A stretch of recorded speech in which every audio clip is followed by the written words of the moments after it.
This is an Uncharted North and Interparty Conflict collaboration.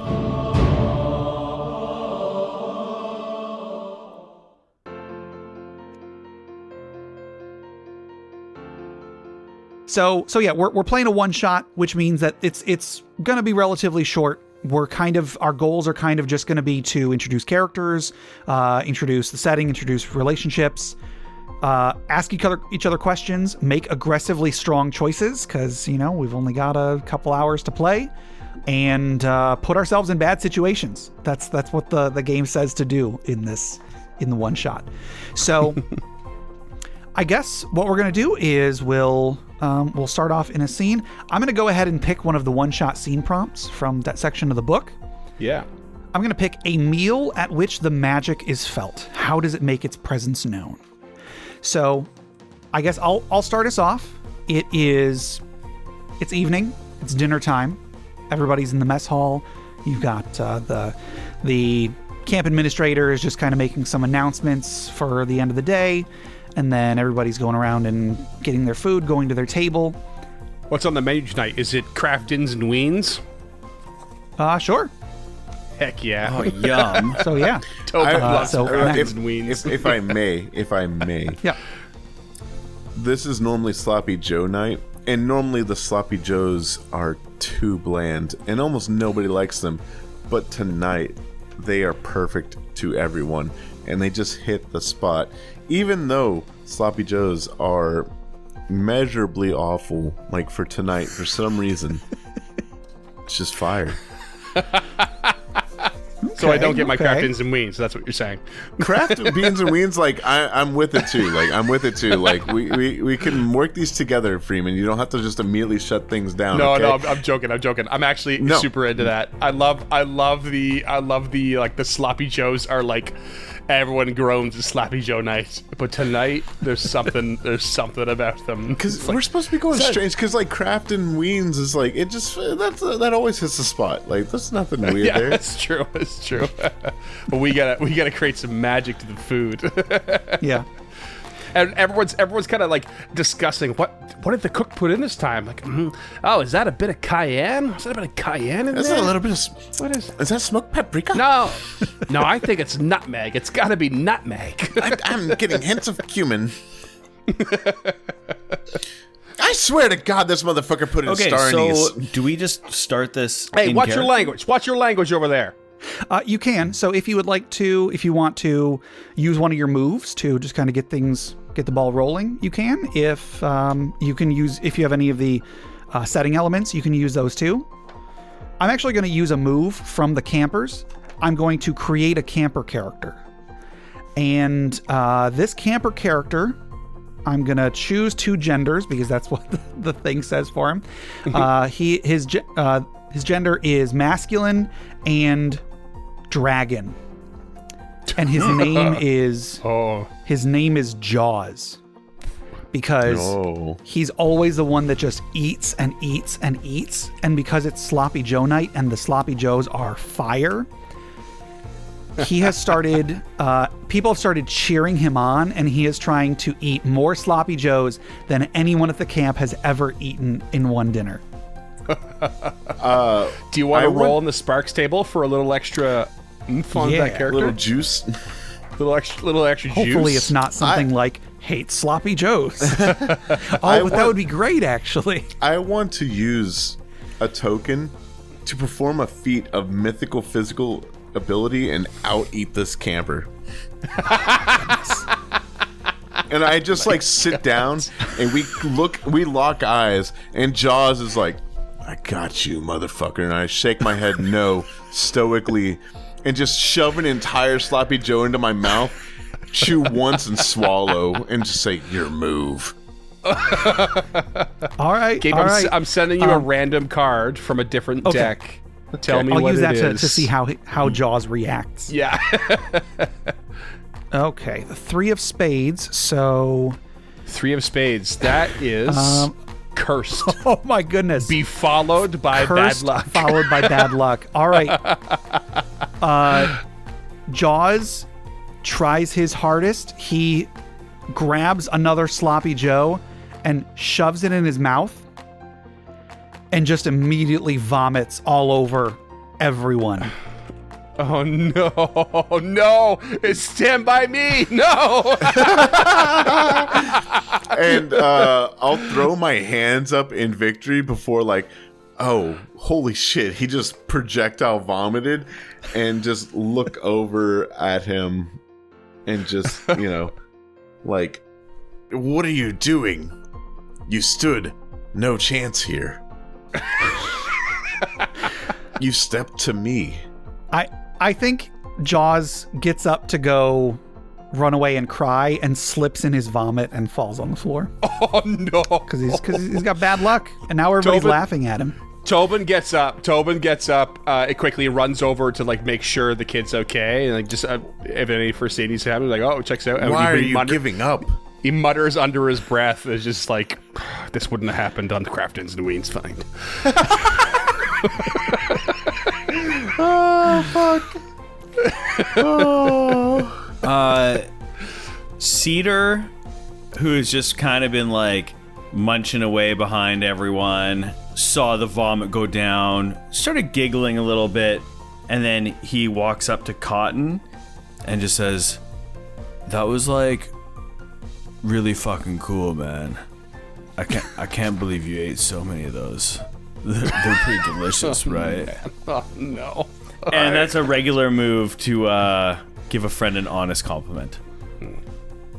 Oh, by the way, tending to someone's wounds is also a regular move of mine.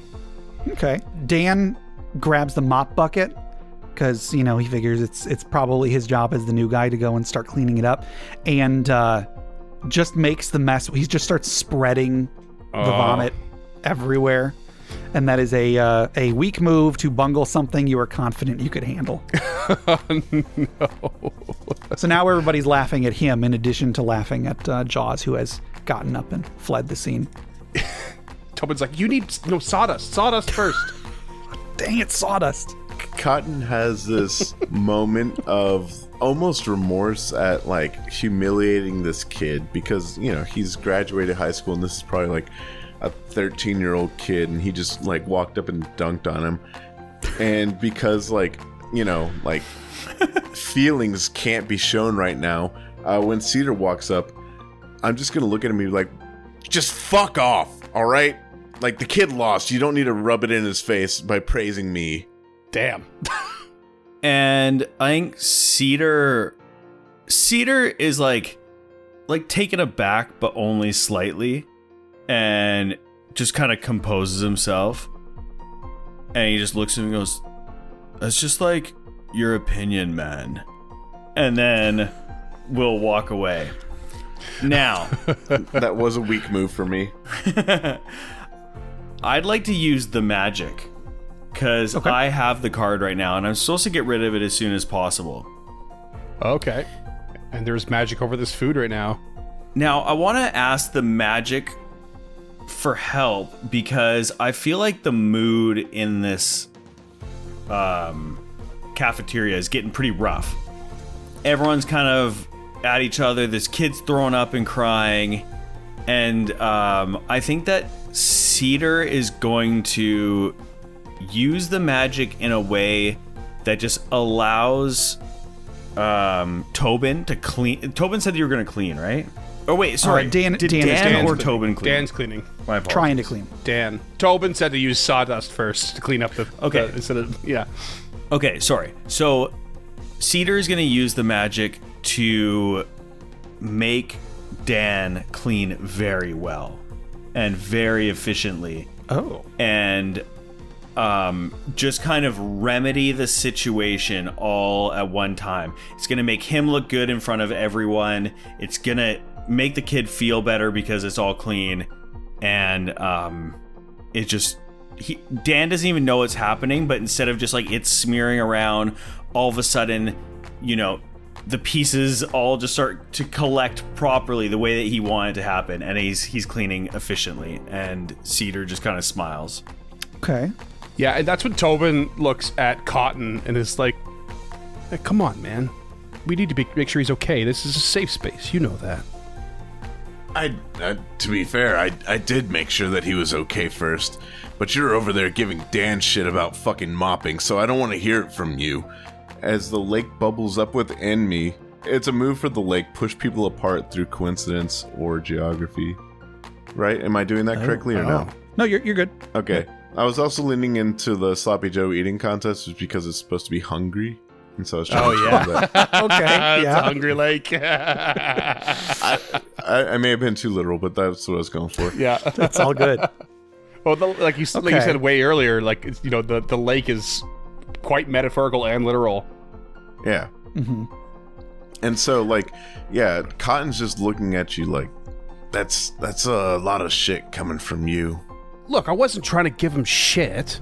I was just trying to remind him of the first step of cleaning up vomit, I just think that both you guys need to chill out. And things are getting a little aggressive in here. I'm not super interested in that, okay? You're supposed to be role models in front of these kids, and they're all staring at you right now, just fucking jibber-jabbing at each other. So why don't you take it down a notch and just relax, all right? You were doing no favors of my opinion on hippies. Yeah, I'm gonna go ahead and help Dan cleaning up. Yeah. So you earlier you used the magic seemed to make the cleaning up go faster. Like at first when Dan came out and he was just spreading, kind of pushing the vomit everywhere. But then after a little while, someone opened a window in the mess hall and the sound of cicadas just like filled the room. Like there's kids talking and everything. They were still giving announcements, but like all any of us can hear is the sound of the cicadas. And before Dan knows it, he looks down and all the vomit is in the bucket. And not only that, but I'm going to use one of my regular moves, find something old and forgotten by the other players. And on the ground is a cicada husk. Just like on the ground, just in a spot that I had just been mopping, perfectly clean, perfectly unvomited, just kind of sitting there. Dan kind of looks around and picks it up and shows it to Cedar. Where did this come from? Oh, little man. Sometimes when the world gives you signs, you just have to take it and not question it, man. This is just the world telling you that you're in the right place at the right time, my dude. Sorry, what was the item? Is like the shell of a cicada. Oh, right. Like not a cicada didn't jump in here. Like it's just the shell. It doesn't have a body inside of it. Mm-hmm. Just sitting on the floor. Does Dan reply to Cedar's ramblings? Yeah. Well, so Dan takes the little husk and then kind of gently puts it in a pocket and says, "Is that how you always live your life?" Yeah, man. Think about it. Before, you were just one of the kids. And now, like, dude, you're kind of like one of us. You even got the scar, dude. When did that happen, man? Oh, and he sort of, for a moment, gets a little embarrassed and tries to cover it up. Come on, Cedar. You said we wouldn't talk about the scars. You know what, Tobin? You're always just trying to avoid all the real issues around here. Like, it's all save kids from the lake this and don't let them drown that. But you're not really worried about what's going on here, man. Like, open your fucking eyes. Oh, that's rich. That's rich from you. You think I'm avoiding? I'm the only one who's actually like trying to take a big picture here. Actually trying to see it all. Trying to take care of everything. Do my job. You're off there, I don't know, foraging mushrooms or some shit. And as soon as he swears, he looks around to see if any of the kids heard. Probably seeing a lot of them are looking that way now. Language, Tobin. Look, I just don't appreciate everyone not taking this seriously. I love the kids as much as the rest of you, but we're here to do a job. I'm going to have the campers introduce drama and contention. they all start talking amongst themselves and gossiping about the two of you hating each other. Bastards. Which two? Yeah, there's a lot of... Cedar and Tobin. Cedar and Tobin. Okay. Yeah. Yeah, I mean, much like me, Tobin has not a lot of patience for hippies. But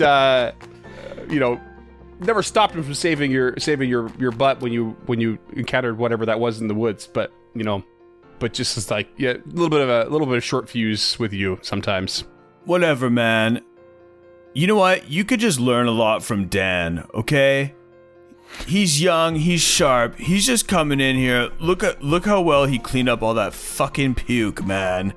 You know?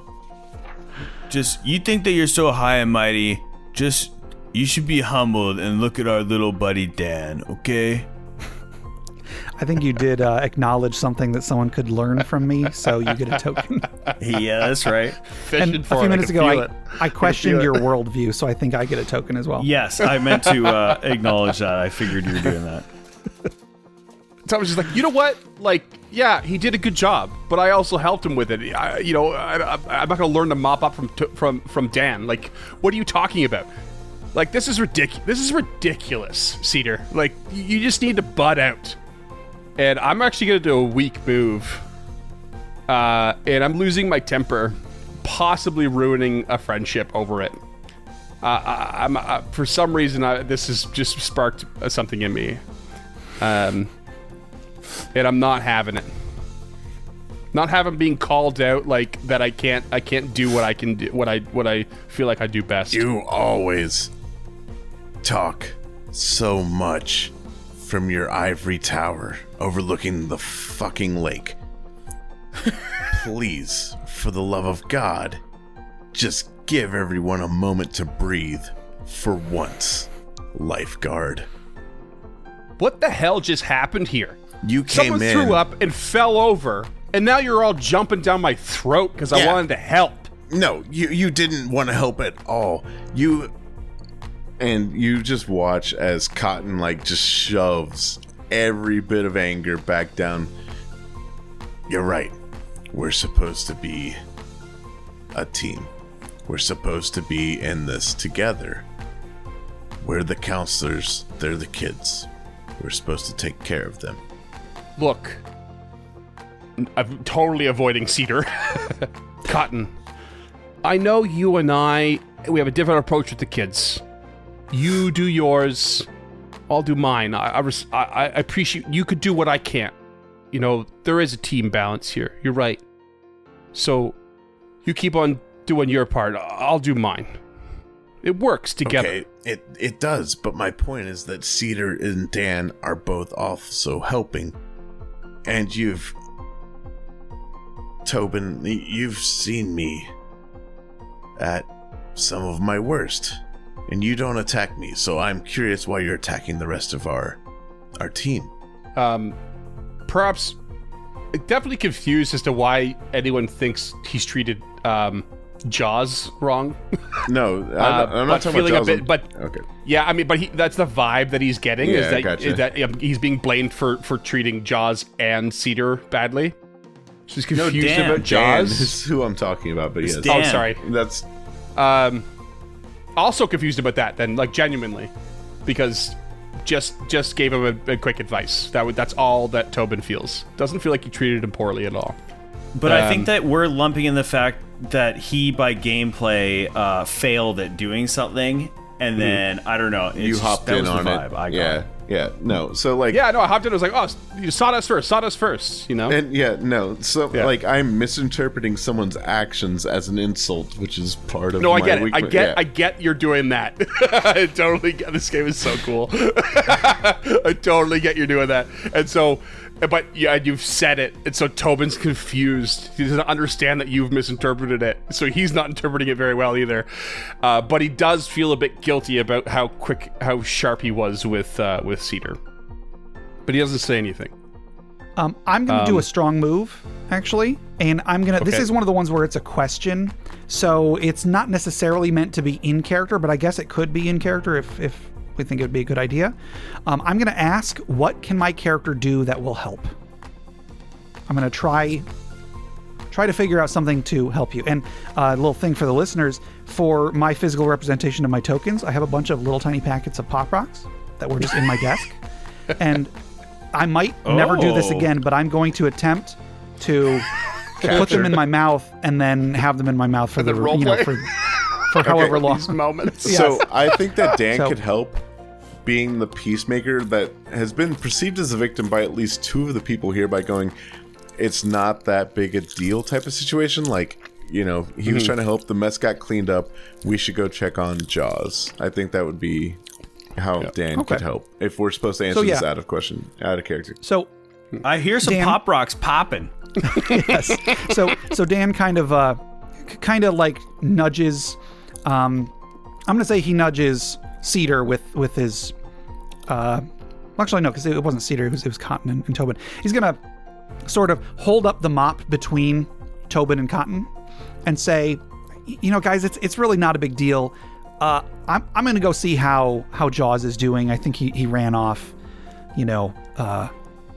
Here, it's basically done, but just in case, and he's going to hand you the mop and leave the scene to go look for Jaws. And pretty embarrassed that Jaws seems to have taken off. Tobin grabs the mop and it's like, yeah, I'll finish this job in silence. The initial concern was totally lost, literally lost, right in front of me. Yeah. But I do want to point out that the job was done. So you're just standing there like, oh yeah, that is pretending correct. Fair enough. He's doing I'm classic putting the mop manager shit away. of pretending like he's doing actual work, but not actually doing anything of meaning. Sorry, this is I forgot the anti-capitalist magic took care camp. of it. No, so I'm dumping the bucket into the toilet or the mop, the slop sink or something like that, and then putting it away. That's what I'll finish up. Sure. And Cedar, as this happens, is just going to look over kind of towards the group and almost to no one. He's just like, fuck. They just really wrecked a magical night. And then is just going to turn and follow Dan towards Jaws. And I'm going to give up the camper setting element because it's giveaway when you want to talk to a camper. I'm not necessarily going to have a scene talking to the camper, maybe, but I'll give that up if someone else wants to take it, they can. I also gave up the magic earlier. Okay, yeah. I think that Cedar is following just to remove himself from the situation and potentially sneak off and smoke a joint. Okay. If no one's noticed, Cedar gets high. What? No. Nonsense. No. Nonsense.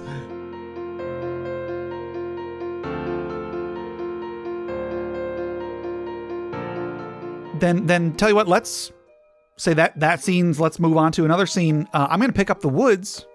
Jaws ran to the woods, and that's where Dan's going. If Cedar, if you want to follow, there's, the woods well enough. There's some spots you can sneak away to or whatever. Can I argue that it's not the woods? You catch him in the field first. Okay, sure. Because I have the field. Yeah, if you've got something, maybe someone else wants to grab the campers and play the camper. I mean, you don't need the camper setting element to play as the campers. It's just if you want to use those moves. It just felt right. Yeah, I'm just trying to spread the love of interaction. That's all. Sure. We see him kind of walking off through the field and chase after Jaws. And I'm gonna do a weak move. I'm going to try to explain to a camper and get it all wrong. And I'm gonna tell Jaws, hey, Jaws. I mean, I know back there they were kind of arguing a little bit, and they made you throw up on yourself. But that's just something that happens. They just make campers throw up on themselves sometimes, right? Doesn't that happen to everybody? I'm gonna look over at Cedar. They do that to everybody, right? Right?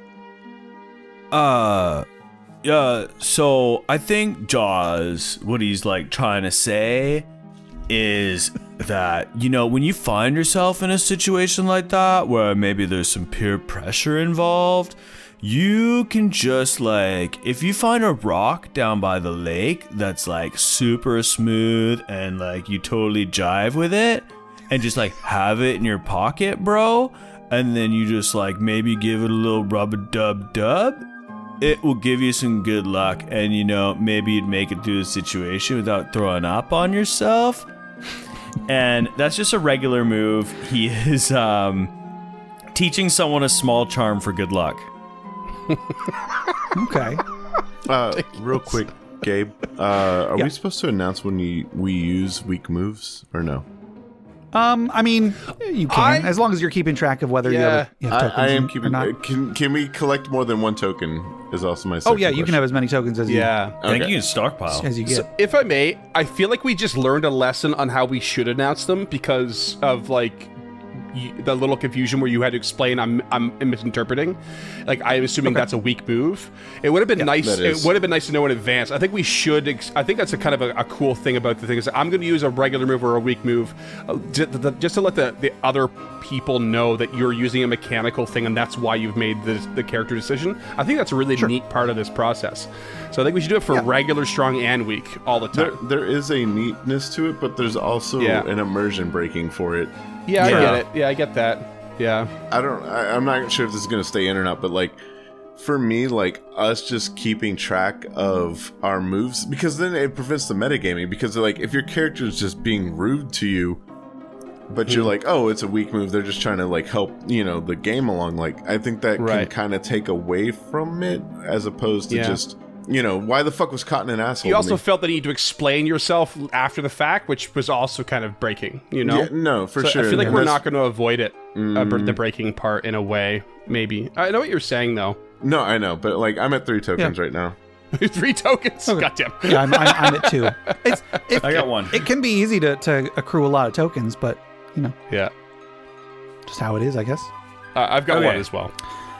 Why doesn't it get fuck off? Reject a moment where you could open up and instead bottle your feelings and misinterpret someone's actions as an insult. Okay, yeah. I lost my temper. That's all I did. Okay, so Cedar has just given Jaws this piece of advice. Is Dan gonna try to recover? Like, do we just keep role playing, or I'm trying to understand exactly what the concept is here. I mean, pretty much we can if you want to move it in a certain direction, you can. Another thing that anybody can do at any point is the weak move, invite the Lindworm to act upon the group, which is basically, hey, let's get some conflict in here. Yeah. I wanted to y'all to finish your scene. I was going to do it. Yes. So okay, let's I do think if I may, I've got the field. So what happens is Jaws, after listening to what you've said, Cedar, kind of looks down a little bit sheepishly and picks up a rock. It kind of looks it over. And it's not really that smooth like you described. And then just kind of tosses it out of a little bit of frustration. But it hits a flower and the flower just poof, explodes. And then he just like... he laughs a bit and he kind of looks at you two. And he picks up another rock and he throws it at another flower and poof, and it kind of explodes it again. And I'm using a move here that resolves tensions through play. Okay. Yeah, I'll pick up a rock. I'll do the same thing.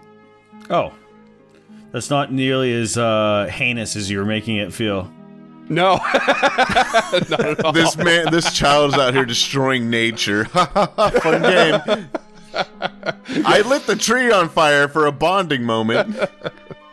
In fact, I pick up a rock and I point at I'm picturing like dandelions or whatever. There's like a dandelion that's like a really tall one and it's really far away. And I say, watch this. And then I like wind up and I throw it and it just sails through the air and then perfectly hits that thing right smack in the middle. Seeds go everywhere. I'm doing something I didn't think I was capable of doing. Oh, nice. Oh, actually, nice. sorry. That was a strong move. I should strong move. Eat Okay, these cool. Pop Rocks then. Yeah. So give me a second. Then actually, sorry. Let me retcon this a little bit to actually make my action a little bit more accurate. Hang on a second. I lift this up and I'm thinking to myself, there's no way I'm going to hit this whatsoever. But I'm trying to make this kid feel better because he literally just threw up on himself. And so I figure maybe even if I miss, it's still going to look cool. So I throw the stone as hard as I can. It sails through the air and just like perfectly hits that thing and the seeds go everywhere. And then we high five afterward. He's like, "Ah, sick move." Hell yeah. Turns to Cedar. Will you show me some of the cool polished ones? You're the down by best, lake or Counselor whatever?" Dan. It still feels weird being called Counselor Dan. I'm used to just being Dan. Right.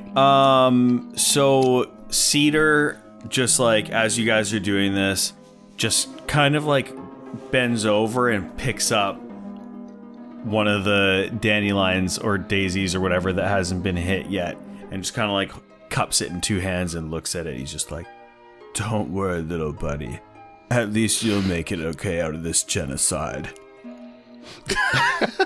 He says to the flower he plucked He just from plucked the from ground. the earth. I understand yeah. No, the Scott's role playing. It's great. No, I think at this point though, like Cotton and Tobin probably catching up. Sure. And I want to invite the Lenorum to fucking fuck us up about it. Okay. I feel like I'm the baby. I feel like I'm the target of all the evil. I love it. Hey, we'll see. Because you are the evil Freeman. God. Just a reminder, whoever is the Lindworm, whatever the card says, you can place it on Freeman's character, and then whatever it is affects Freeman. Yeah, suck it, Freeman. Oh, so is that how that works? It's you invite it to apply to a particular person or situation. Cam, you're So learning. for right now, it's just you just invite the Lindworm. Then we go ahead and we do the thing where whoever the Lindworm is gets to choose from 3 cards. But they don't just pick one of the cards. They pick one of the cards and then they choose where they can choose to just be general. They just the whatever. But if they want to, they could put it on a person. They could put it on a location. Right. Oh. I think they might even be able to put it on an item or like a character card or something. I'm not 100% sure on that. That's the thing we're lacking in Foundry to pull that off while keeping this hidden, I think, though. So we have no way to place it somewhere. Yeah, I mean they could like whoever's the Lindworm could just draw a star wherever they want it to go or something. Maybe this is too much, but maybe let me argue that maybe the person who invited the Lindworm gets to choose what it's placed on, but the person who is the Lindworm gets to choose what the effect is, or which card it is. If that's that cool fair? with the group. Sorry, I don't understand. So we'll draw for the Lindworm. We draw 3 from the top 3 of the deck. cards.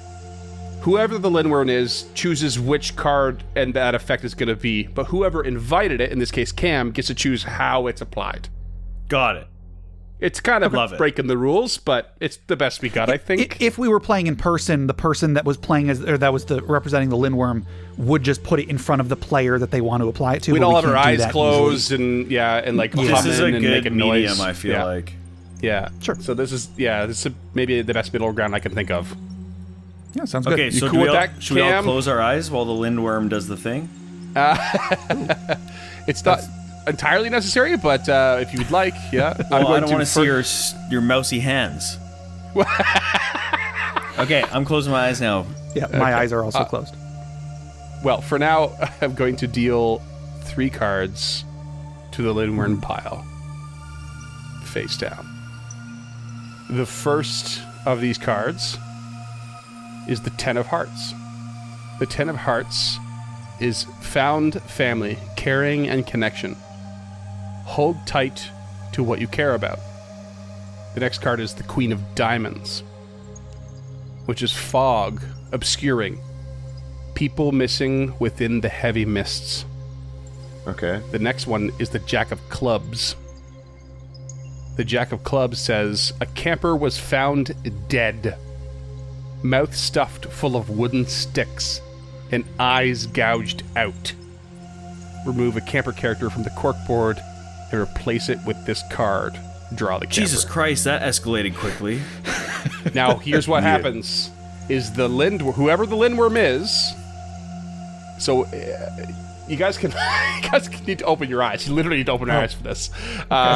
You open the Lindworm pile in the.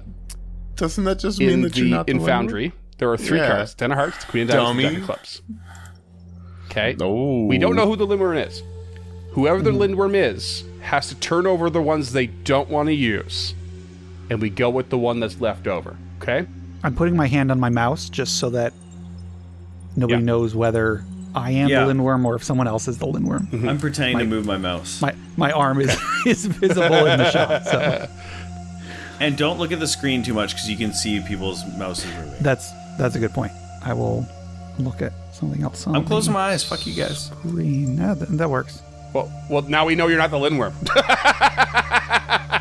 Maybe I am the Lindworm. Who knows? Yeah, but you're all supposed to close your eyes, and then we're doing stuff. But we're not at a table, Scott.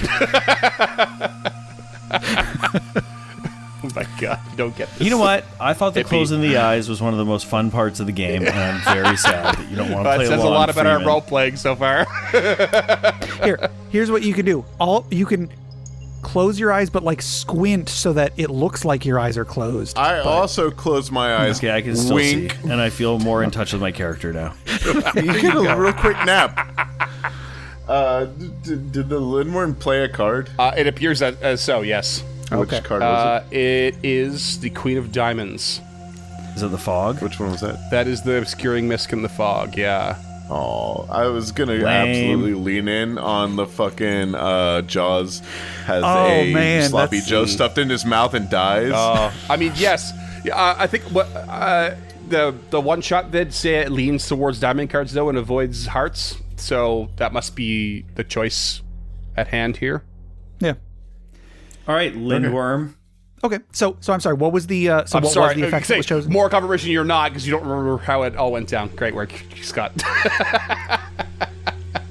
Maybe it's a misdirect. Yeah, maybe it is. He's very clever. But Cam, yeah, that's on you. How do you want that to occur? Curls in, correct? And a camper goes missing. No. Oh wait, maybe. Shit, I closed. Yeah, sorry. Can we get a fresh read of what the? Yes, sorry. What the effect was? Queen of Diamonds. Yeah, fog obscuring people missing within the mists. So you were coming to talk to me, right? No, we were both walking up on Dan and Cedar, and as we're walking up, a mist follows behind us, slowly overtaking us, creeping along. And right as we get there, the mist billows completely around us, obscuring our vision for a brief moment, and we all shout out to each other like, "Are you there? Are you there?" And as it passes by, Jaws is completely missing. Sorry, Jaws is gone? Jaws is gone. As we're walking up, like, how's he doing? How's he doing, guys? He's just walking up. He's doing pretty good. We're bonding over throwing rocks and. Where is he? Hey, Jaws? Jaws. Jaws. I'm going to... So Jaws. We're looking around and we're looking for him, and my foot actually like slips on something, and I look down and I see his vomit-covered shirt on the ground right next to me. Oh shit. It's one of my regular moves. Spot something everyone else overlooked. So he's gone, and his... Oh. Actually, sorry. If I can slightly take that back. All of his clothes are just sitting in a little neat pile on the ground next to me. Oh. Jaws? So I pick up his shirt and his shorts, and I'm like, wherever he is, he's naked. Jaws, you're not allowed to be naked. Weren't you just like playing with him? How is he like Jaws, naked all we've of a been sudden? over this. We've been over this. You're not allowed to be naked. You better not be skinny dipping again, Jaws. This isn't your first camp. I'm beginning to think he is skinny dipping, and I'm going to start heading towards the lake. Oh boy. Yeah, Tobin will do too. Well, yeah, I'll head absolutely. towards the lake, but we're also going to be passing by the cabins as well, because the cabins are between the field and the lake. So let's go check his cabin. Maybe he ran to his cabin naked, and then if he's not at the cabin, go to the lake. Sure, yeah, it's on the way. Yeah, dude, he's just like covered in his own fucking puke. So he probably just left the clothes there because he's like, Dan will do my laundry for me. And he took off to go put on some new clothes. Oh, well, should I go do his laundry? Do you guys got this covered? No. Just walk. Okay. Yeah, not a priority right now. Let's just find him. Tobin picks up the clothes, like kind of gross, but like wraps them up in a way that he doesn't touch the puke, and will carry them towards the lodges. And Cedar turns to Tobin and says, maybe you could just rinse them off in the lake when we're down there, fish boy. And then walks away. That's not a move at all. I just wanted to get it poking the bear. Just poking it. I asked for it though. I lost my cool and it literally says lose your temper at someone and ruin that friendship. Oh shit.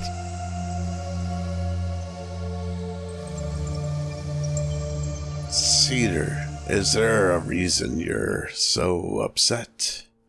You can talk to me, bud. Yeah, man. I don't know if you noticed, but like, he's been an asshole to me, and now our Jaws is just gone, man. No, I know. He was kind of an asshole to me as well, but right now is not the time.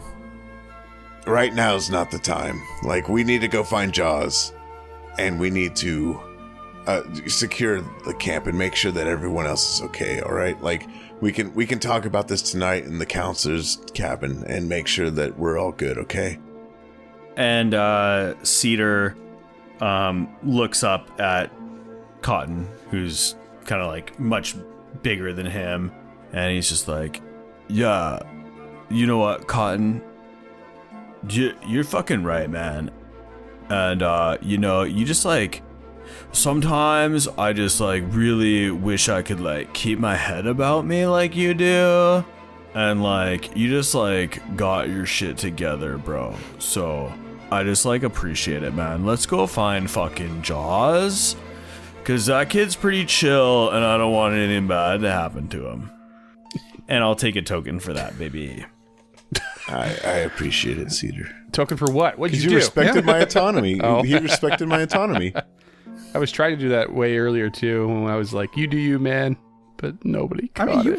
You can speak up. So fucking, that is like the biggest cop out. That's not like a you do. Like that's. No, I didn't say that. I didn't say you do you, man. What'd you say? I was saying, I was like, yeah, you know what? You interact with the kids differently than I do. It both works. You keep doing it your way. That one you should have taken a token for. Okay, I will then, retroactively. I actually forgot about it until that. You just making things up.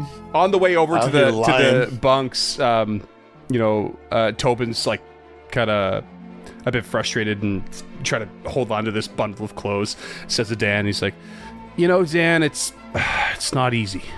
It's just not easy. I think you're gonna be good though. It's just a lot of heads butt around here, Yeah, it seems that way. I was, I never saw any of that stuff when I was a camper. I always saw everybody was just having a great time and doing great stuff. And I don't know. Now that I'm kind of on the other side, I see a lot more of the arguments than I did. Yeah, they become a little more obvious, but also I don't know, this last year, ever since last summer. He kind of like taps the scar on his face. Yeah, I also instinctively start rubbing at my scar. Something's a little up. We've always known there's been something here. Camp Charon, it's got all kinds of legends, But there's something a little bit real in it about it now, and I don't know, it's scary. It puts everyone on edge. Puts me on edge. I just want everyone to be okay.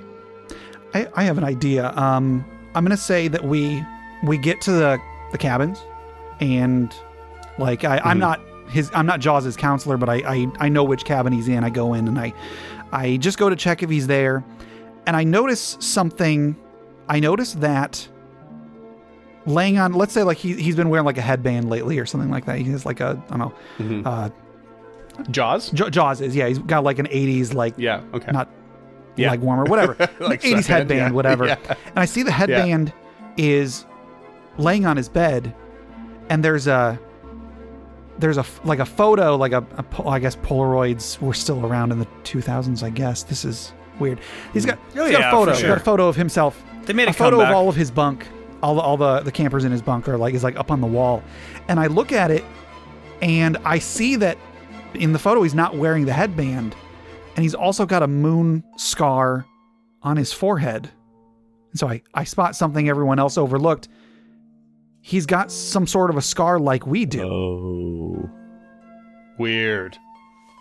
As you're like looking at that, Tobin's like going over to the laundry bin, just double checking the tags on his clothes to make sure his name's written on it, because it's kind of a ramshackle approach to laundry. Sure. If you get to write your names on the tags, you don't get your clothes back. So he does that, tosses them in, and starts looking around the room. Jaws? Jaws? Hey, Jaws? maybe he's at the lake? He better not be skinny dipping.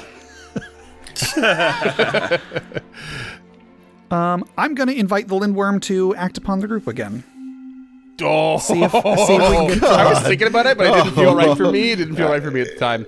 I mean, it doesn't have to be related to your character. No, I know. I'm hoping that something weird can come up while something strange can come up while we're like looking through his bunk trying to find him. Yeah. Yeah. All right, so I'm going to toss these cards away to the bottom of the deck, Sure.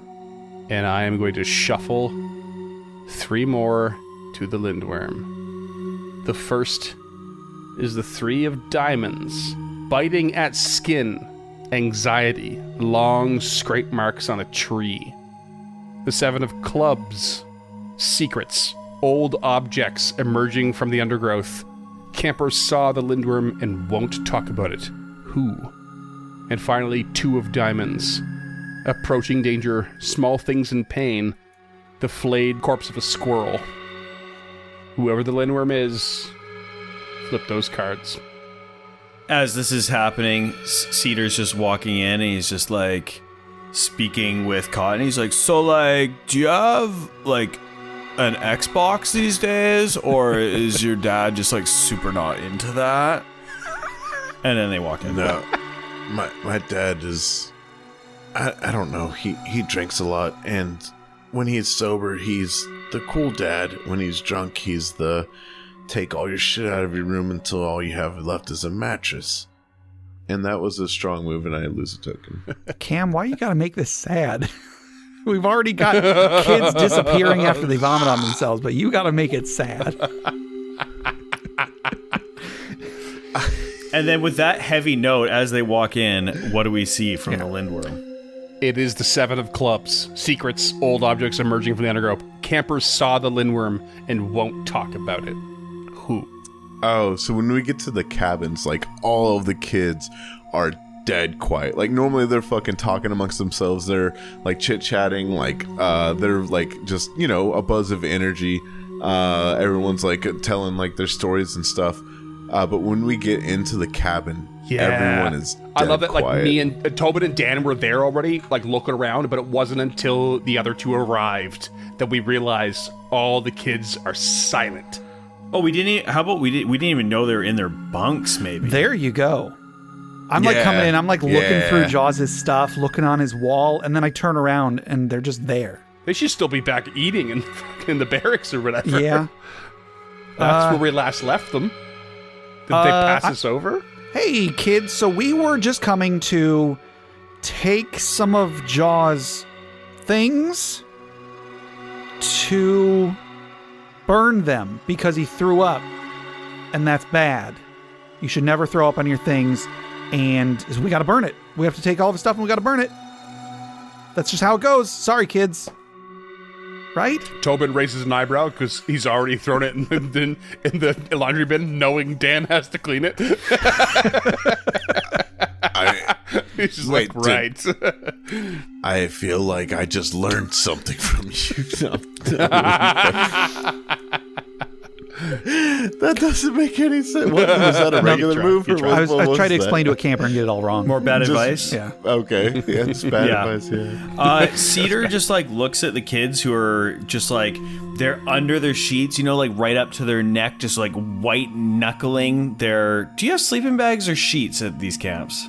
Depends on the camp, but most likely you have like blankets and sheets. Okay, so they're white knuckling their sheets, and they're just like wide eyed. He's just like, so like, guys, I know that like dinner was pretty fucking good. I mean, sorry, I know that dinner was pretty good, and you guys probably want to sleep because you ate so much delicious food. But like, did any of you see Jaws come back here? And they all just shake their heads no. I'm gonna pick the campers back up, and actually Dan's gonna leave. He's gonna grab all of Jaws's clothes to go burn them, I guess. And I've already thrown them in the laundry bin. and when you weren't looking.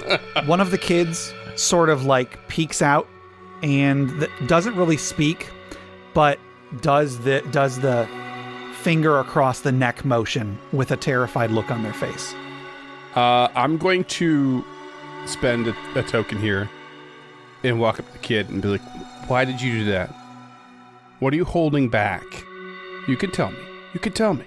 Yeah, I'm doing it a strong move ask. It's like, why is your character holding themselves back? Like, what's going on? Sure. I'm gonna make this an actual character, so I'm gonna choose two genders, vacant and pillbug. Okay. And then if you can give me a card, a card for a spark. I will okay. give them a little bit of personality. While you're shuffling, I also am going to pick up the field card that was played, and then I'm going to play it in as well and make a move to invite a moment of healthy conversation. And so when Tobin is saying that, Cedar will come up beside him and kind of put a hand on Tobin's back, little unity, and be like, yeah, little dude, tell us what's happened. So this kid, he sort of sits up. I'm assuming it's another boy because it's the same cabin Jaws was in. He sits up, and the spark that I got is introverted, spend time alone. And he says, well, I didn't go to dinner because I just didn't want to be around other people, and I heard Jaws scream, but it sounded like it was coming from his bunk, and nobody was in his bunk. I could see there was nobody there. Tobin's like, what's your nickname, buddy? What do the others call you? His nickname is Worm. Worm. What was his genders again? His genders were vacant, pillbug. and pillbug. Yeah. They've just all got nicknames. That's all. Yeah. And so Tobin's just trying to connect because Tobin remembers his real name. He's like, and he's just like, all right, Walter. I mean, Worm, obviously, Worm. I appreciate your honesty. You just hang out here. We'll figure this out, okay? I'm sure Jaws is just having a scream of a time, just having a laugh. Yeah, I hope so. What? Because if he's not back, his parents are going to be upset, right? Trust me, they're pretty understanding. Nah, they're pretty chill. Everyone's understanding if their kid's not coming back from summer camp. Okay. Don't you worry about Frank and Sandy, okay? They're pretty chill people. All right. Yeah, they named their kid Walter. They can't give that much of a shit about him. Not the first time he's been up to no good, okay? It's all right. Fucking it's all Jaws. Right, buddy. And Tobin gets up, turns around, and just kind of takes everyone in and be like, we gotta go. Real serious look.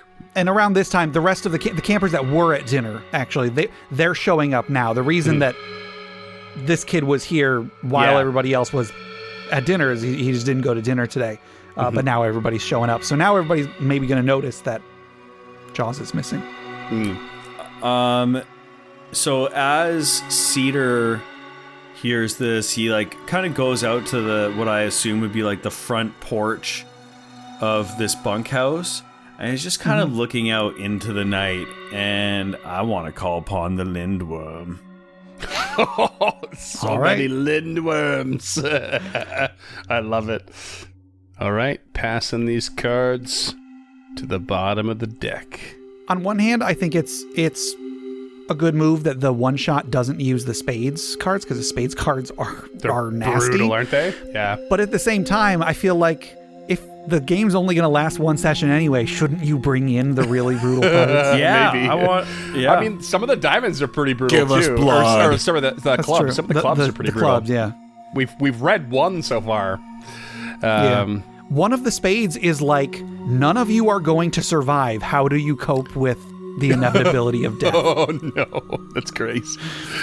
All right, let's check out the first card. Jack of Diamonds. Fire, sudden brightness, fear amongst the campers.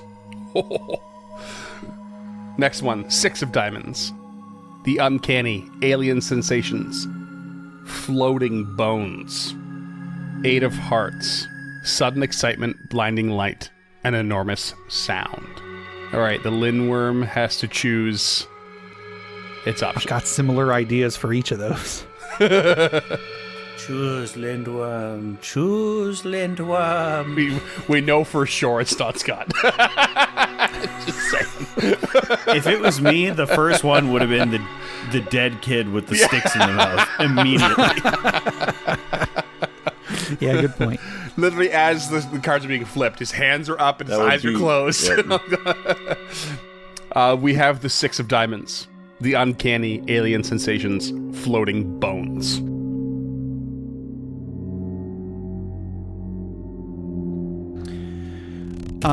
Let me toss out some ideas. Feel free to shoot them down. One of the kids gets abducted right before us.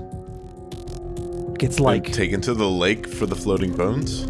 Oh, sorry, floating. I was thinking floating in the sky. I was not. Oh. No, I'm thinking in the middle of the field. I'm thinking we step outside and there's this massive bright light coming down from the sky over the lake. Okay. And we all run down there and there are floating humanoid bones in the lake. That's what I was like thinking that. too. That's good.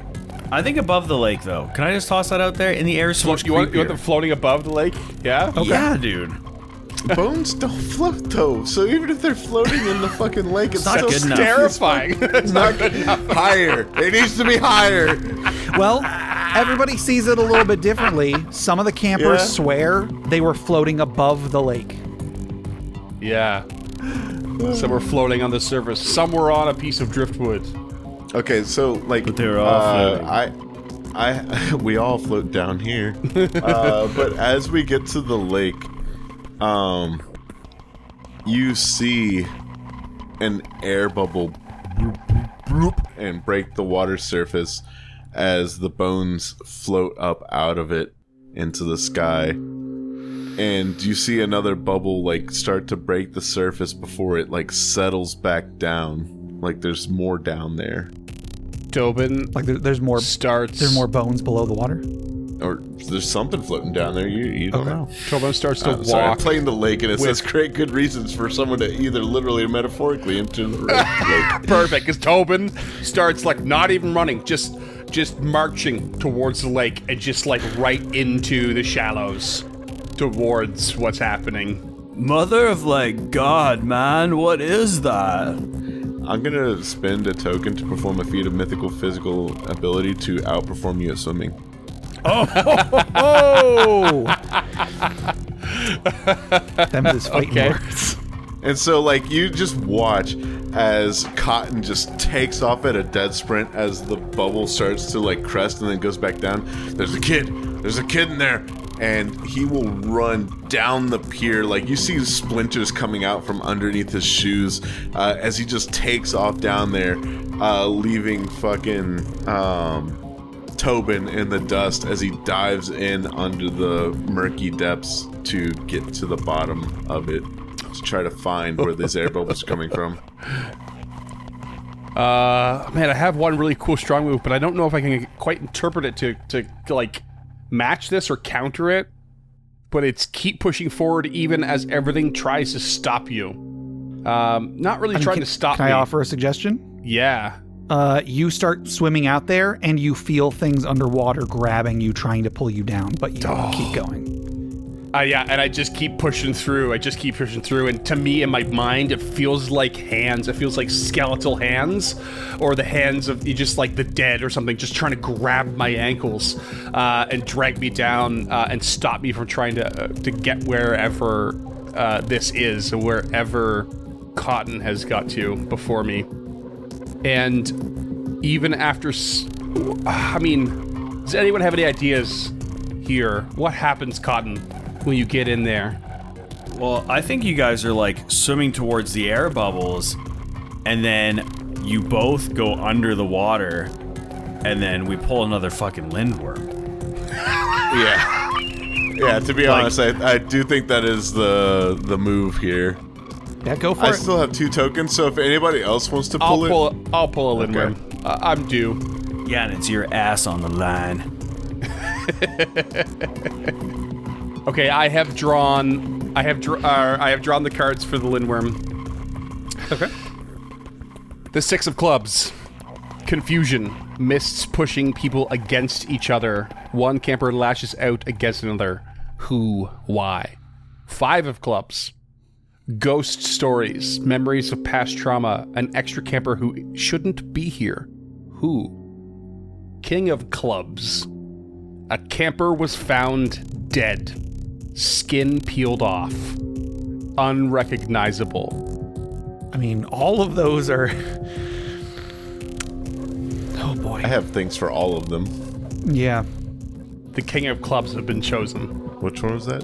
A camper was found dead.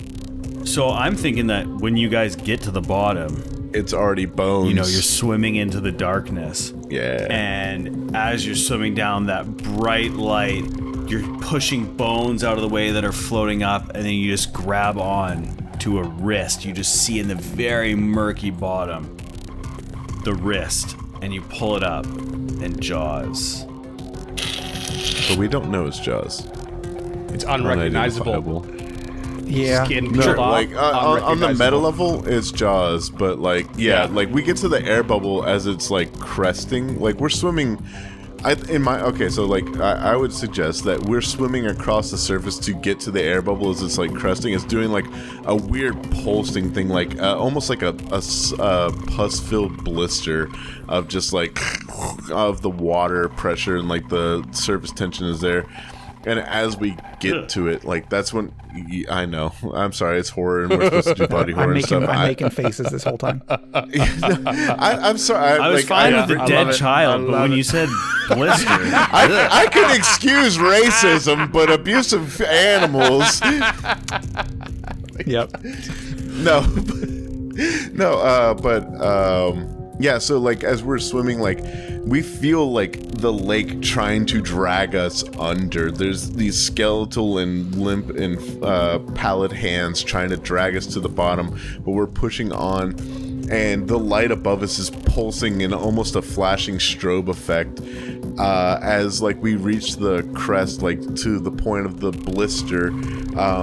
We just see the skeleton like rise up, and there's another dead camper as it crests the water surface and starts floating towards the sky. oh, so it like rises up, and you almost follow it back up to the surface, and it just raises up out of the water. Yeah, and as the surface tension breaks, it like threatens to suck me and Tobin down with it as like the pressure like inverts. Oh, boy. Too much? I'm sorry. No, no, I it's love fine. it. Great. That's It's just like perfect. jarring, you know? Like, fuck. I'm going to... So, Dan shows up. He did not get to to where you guys got to. Like, he was following after. He's a bit behind, but he manages to grab onto a life preserver and just throws it as hard as he can, and throws it next to you, and then holds onto the other end so that if This something might be does start perfect, sucking you down. Because I think as we find this body and we're like drawn out of the water with it in this otherworldly fashion, I'm going to do a weak move, and I'm going to give up at the worst possible moment. Oh, no. And as that pressure starts to pull us back down, I go down beneath the surface again. Shoot. Sorry, I forgot. The thing that I did was a strong move. So. I'm gonna use a strong move and ask, do you need help? I mean, I'm under. I'm gonna interpret that as a yes. Yeah, the question is out of character. Does your character need help? I mean, yes. Okay. Like, this intense resignation, like, overcomes Tobin at finding this. Like, this intense failure. And why bother? And it's going to take its life, probably.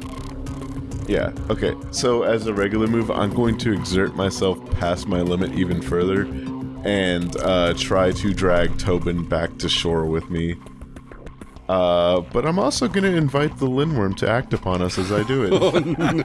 Oh, baby. So much Lindworm action.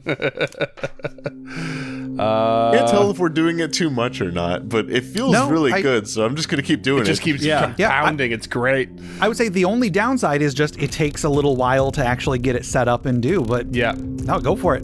The more conflict, the more stuff happens, you know. Yeah. First card, King of Hearts. The joyful release of rain. Running free on the field, old friends come home. Create and add a new minor character to the web. Lame. I'd also like to drop the lake at this point. Okay. A camper was found dead, lobotomized, while writing a letter for help. Oh, God. 9 of Hearts. Halcyon. A bountiful world. A heavy weight on your shoulders. Can I make a request? You randomly pick one spade right now and just see what happens. See what happens. Just because I'm a sick fuck and I like to see sick shit. Alright, Cam. It's the King of Hearts. Which one was that? The joyful release of rain begins to pour down over the lake. And running free over the field. And an old friend comes home? How do you feel that comes to fruition? Your best friend, Kenny, was coming to visit you tonight.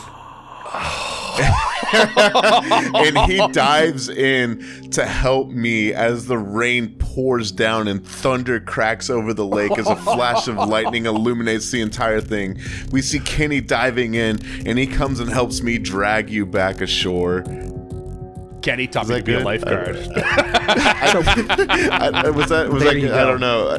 No, that works. The rain just puts out the joint. Bummer, man. I have an idea for how we can sort of progress this to like a further scene. If we, I can cut this part out if we want to actually play it out, but if we are able to get the corpse of Jaws to the shore and everybody's safe for now, one of the one-shot scene prompts is a body has been found in the lake. When was the last time the camp director has been seen? And so that's the first body. I love it. Well, so the body is Jaws, and so now we're thinking, well, we got to tell the camp director, and nobody's seen the camp director for days. No, I love this. I mean, you said there was an administrator like organizing the food at one point, but that's not necessarily the director, eh? Yeah. No, that's like just the person in charge of all the counselors. That's not the I camp wish director. that I hadn't put down the lake, because there is create a minor staff character as part of the lake's moves. Okay, I'll pick it back up, and I'm going to create Kenny as a minor staff character. And so to tie it all together, Kenny shows up just to surprise Tobin. And as we pull him out, we realize that the body is Jaws, right? And we're like, where the fuck is the staff director? Like, this has gotten so out of control so quickly. And Kenny is there trying to help console Tobin, who has just like reached basically rock bottom of a lifeguard, which is just giving up in the water. And we like, I think that it would be best if it was Dan or Cedar that like made this realization, though. So Cedar's standing there, and this pouring rain just like snuffs out the joint that he had at some point lit when all this fucking pandemonium was happening. Kenny had just whipped past him, sprinting towards the water. And he just turns to Dan, who's standing next to him, just also looking at this pandemonium after just throwing out the life preserver. He's just like, Dan, I think that's fucking Kenny, man. I haven't seen him in fucking like a year, dude. That's crazy. He was my counselor the first year. Oh, now you're like a counselor too, bro. That's fucking wild, man. Yo, Dan, you know like that person who's like our boss and shit? Oh yeah, the camp director, Steve. Yeah, Steve. We should probably let them know. Yes, Steve. So Dan kind of looks around. He's around here somewhere, right? And then does like a little head count of all of the campers who are freaking out on the shore because we just found a dead body of a child that disappeared like 10 minutes ago. And, I haven't seen Steve in a while. Should I go check the office? I'll go check the office. Wait, Dan. Wait, man. Yeah. I just remember that, on Sloppy Joe nights, that Steven actually likes to go hang out at the bench by the big tree in the forest and really like gather himself. So we should check there, dude. And do I believe you? You sound very high. I'm spending a token to remember or find something dreadfully important. Okay. Oh shit! All right, fair enough. Whether you believe me or not is completely up to Dan. Okay, that sounds kind of weird that he would be there, but I mean, hey, you know better than I do. Let's go. Does that get you a token for Cedar acknowledging his lure? Yeah. Were you doubting me? I mean, yes, I was. I'll take a token, sure. Okay, but I think at this point, like, Kenny and Cotton have pulled out Tobin, and we're just like panting, like laying face up as the rain pelts us in the face, but just like too tired from like the thing that we just went through to care. As y'all are like having this completely crazy ass conversation, we're just like, yeah, we're off doing our own thing. You two are laying on the ground. Whoever passes as the school nurse, I was about to say, whoever passes as the camp nurse has like laid a sheet over the skinless body of Jaws. Maybe he's not like completely skinless, but he's got like lesions and gashes on his skin, and he does not look good. Yeah, I feel like I'm like Tobin is unconscious or somewhere between conscious and unconscious after like almost having drowned, and it's like just like the energy has been sapped from him like very quickly as he's being looked over by the nurse, and he's like kind of like occasionally responding to the sound of Kenny's voice, but not wholly conscious about and like registering that he's there. The nurse gives a mouth to mouth, and we fade to black. It's a veil.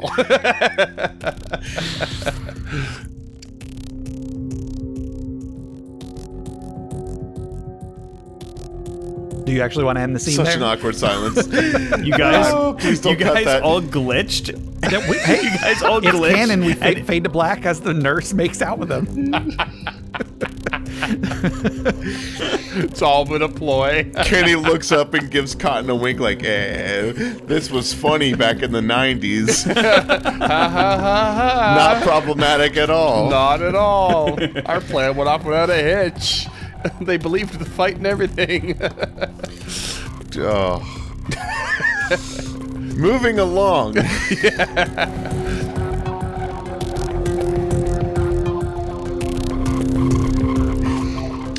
So at this point, like, how unreasonable is it for like this to be like sleep time, or do we like just Like, what time do we all think it is in the day? Like, we had Sloppy Joe's, that was dinner, or was that lunch? Yeah, I think it was dinner. It's after dinner. It's getting dark. Mm-hmm. Is it dark now at this Well, point? the light was Because bright, in my mind, so I this figured- entire thing was, I figured at this point, like, it was dark when we got to the lake, and, like, the bright light and the strobe was, like, lighting everything. Yeah, the Yeah, there moon's was out. a bright light, but that Moon's could have out, been either goon's the out. moon or it could have been a bolt of lightning right before it started raining. I like both. Yeah, I just think it's night out. The the moon clouds is floating. fucking full, big, and then that was the lightning was popping off, and then it started to rain. Yeah, there's lots of visibility, but Okay. it is dark. Yeah. Sure. So, some of the campers saw bones rising out of the water. Some people saw all sorts of things, but it's dark. It's in the middle of a storm. Who knows what actually happened? So they take off running, and they're running past the cabins through the field. Yeah, so we're running to go try to find the camp director. Yes. Okay. While we're running through the field, the Lindworm Expo in the group.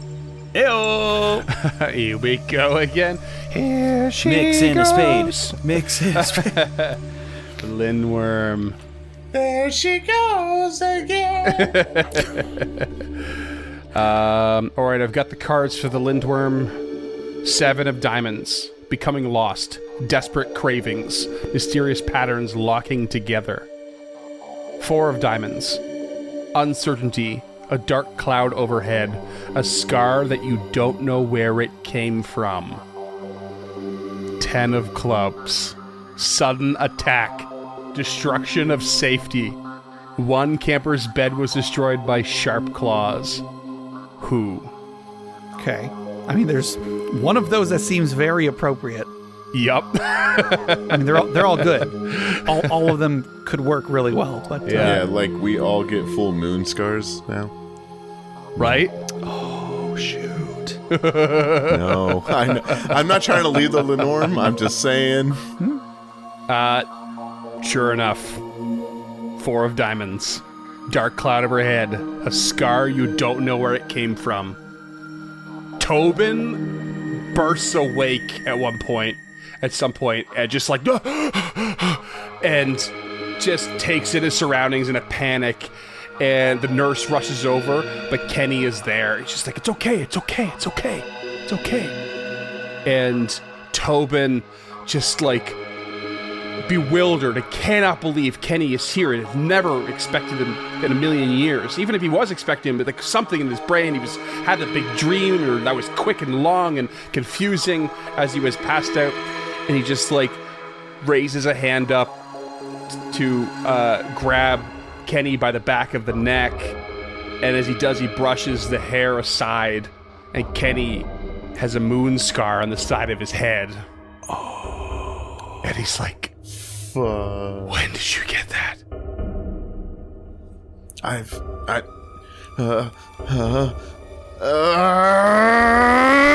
And he grits his teeth as he feels the scar, just like, and you see it start to like weep a little bit of blood as like it finally like impacts him.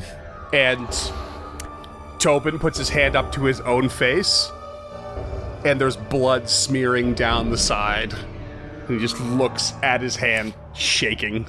Cotton like looks at his hand and then looks at the rest of them. We have to go. We have to go now. We have to catch up to the others. Meanwhile, Cedar is running behind Dan, and he's just like kind of wheezing a little bit from his smoker's lungs. And Dan's just turns back to look behind, and he's just like, Dan, you're fucking bleeding, man. What's going on? And just like kind of like runs up behind him. So Dan kind of like looks around and he looks his hands, arms, legs, doesn't see any blood, but then like blood starts dripping down onto his, like dripping down, like lands on his arm, and he sees that he's bleeding from his temple. And by now we've been running through the woods to try and get to the, shoot, what am I trying to say? The table. The director's picnic cabin. table? Yeah. Yeah. Oh, yeah. Or do we think he's at the old archive, maybe? Scott spent his strong move to say that he was at the table. Okay. Yeah. Because he used to go have a nip of scotch in the woods, I was thinking. Okay. Yes. And that's actually that's why that table's out there, is because the camp director put that there so he would have a place to drink a nip of scotch without anybody noticing him. So we've been running through the woods. We get to that clearing. It's dark, but we come up to the clearing, and when we get there, it gets brighter because the full moon is directly overhead, and we see the camp director sitting at the table with a knife in one hand, carving a crescent moon into his temple. Oh no. And when he looks over and sees us and we see the blood dripping down, Holy shit. he smiles with far too many teeth. Oh no. And I think that's where we ended. Oh, they've all been filed down to fang shapes. Oh, God. No. There we go. Oh, man. So The cake is a lie. There is Have no fun camp sleeping director. tonight, motherfuckers. In fact, it's the anniversary. Oh, vicious. He was on this very day. all right, so that was Sleepaway. Did y'all have a good time? I had a great time. Fuck yeah. That was awesome, man. Cool. I feel like I was really bad at using the moves. Same here. I think I feel like this would be better on another, like if we were to get used to it, like play it a few times. Yeah. So hey, if you're ever interested in playing again, let me know. Yeah, getting man. the pacing. Yeah. The pacing is definitely a factor. Just trying to keep in mind, like, how do I make this a cohesive story? But it's not just one person's story. We're all trying to make a story. It was actually so cool how that was fun. Once we got into the vibe, I could tell Scott at first you were like, I'm not sure what to do, but you just kept adding shit by the end of it. You were like, yeah, this, yeah, that. And I was like, this is so cool. I kind of I felt like I always stopped adding stuff because I was enjoying what everyone else was doing so much.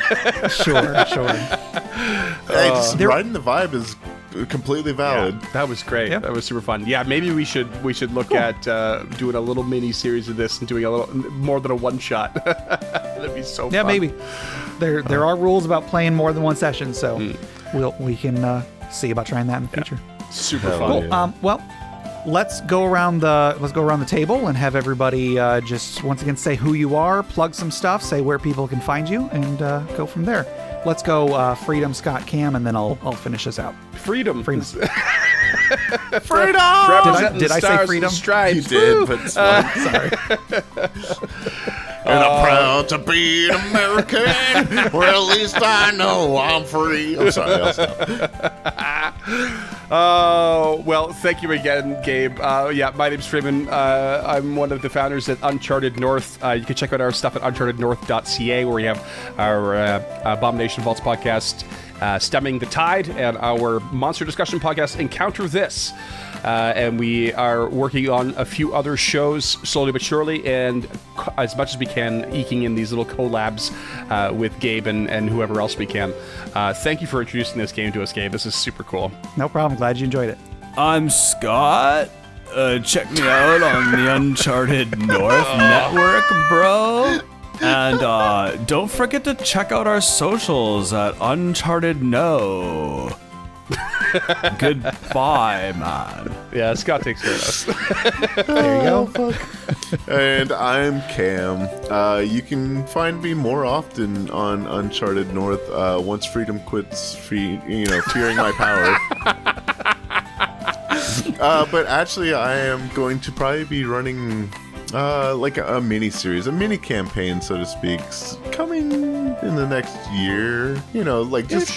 So like, what's your appetite? WHET, not WET. Don't be weird. Yeah. Maybe both.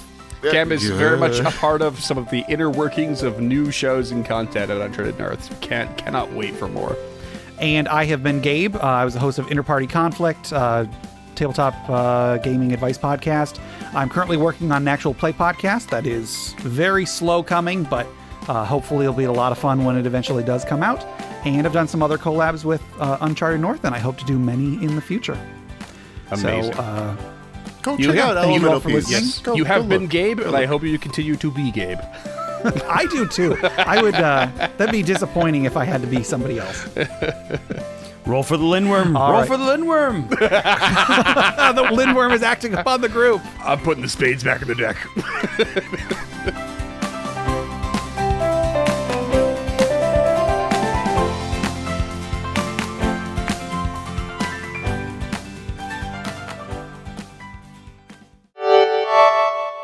This has been a collaboration between Uncharted North and Interparty Conflict. For more information, check the show notes at unchartednorth.ca.